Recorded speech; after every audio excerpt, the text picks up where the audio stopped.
Arun, I know you keep going on about offshoring, GCCs, outsourcing, but what is the difference? Well, that's a question I got very recently, and I thought I'd explain the difference very clearly on this very short video.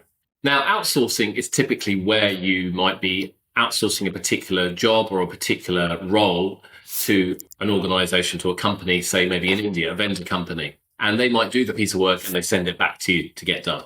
That's outsourcing in very simplistic terms. Offshoring is the next step along, and that may be where you identify a role in your organization that you don't really want to have being done here in the UK, for instance, and you're going to hire a dedicated team member, say in India, with that vendor organization to do the work for you. So they work your hours, okay? They work with you and they're working to your requirements, but that's a dedicated team member, and that means a role has been filled. And then the third option is ultimately something called a global capability center. Make sure you click the bell icon, subscribe, so you can get updates on all my business tips, money tips, finance tips, and building a global business. 3 fancy words. But what that means is that global capability center is ultimately a company that has been set up for your organization in India. And that company may well be a subsidiary of your UK company. It could be 100% subsidiary or a majority state subsidiary of your company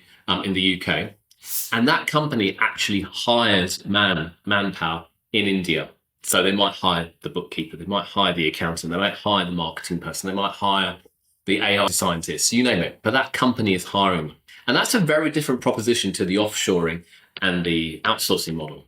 How? Because ultimately they're part of your organization. So you have much better control over the security aspects, for instance, in terms of sharing information.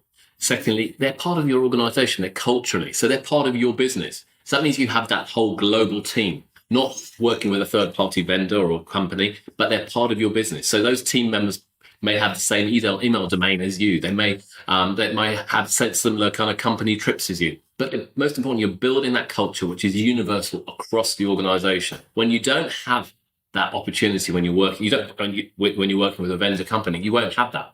So what I'm saying is the GCC is really the best model going forward by having in-country operation, which is a subsidiary of your perhaps UK or US entity. Now, over the years, I've done all three. I outsourced certain jobs to people originally. That kind of worked, but didn't work. Questionable output. And more importantly, every time it would be a different person doing the work. So it was just inconsistent.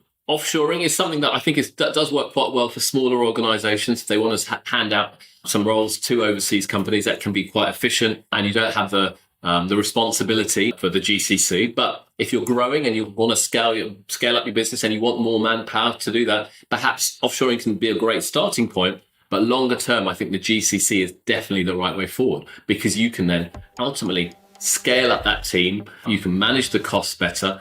You can build the company culture to how you want to do it with your vision rather than having to get a third-party vendor to support you. So those are the three differences, or the three options and the differences as well. We can help with the latter two. We can help you with offshoring, start on that journey. But where we really can help with is the whole GCC setup and operation and handing it over to you eventually. This is a large part of our business now. And I think we're going to see more and more traffic going towards India for their own GCC setups. We've seen the larger organizations such as the Rolls-Royces or the Mercedes-Benz and other large companies do this, set up their own GCCs in India, which are subsidiaries of their UK or US respective businesses. But now I think we're going to see smaller to medium-sized businesses do exactly the same. India's opened its market. There's much more traffic in trade between the UK and India.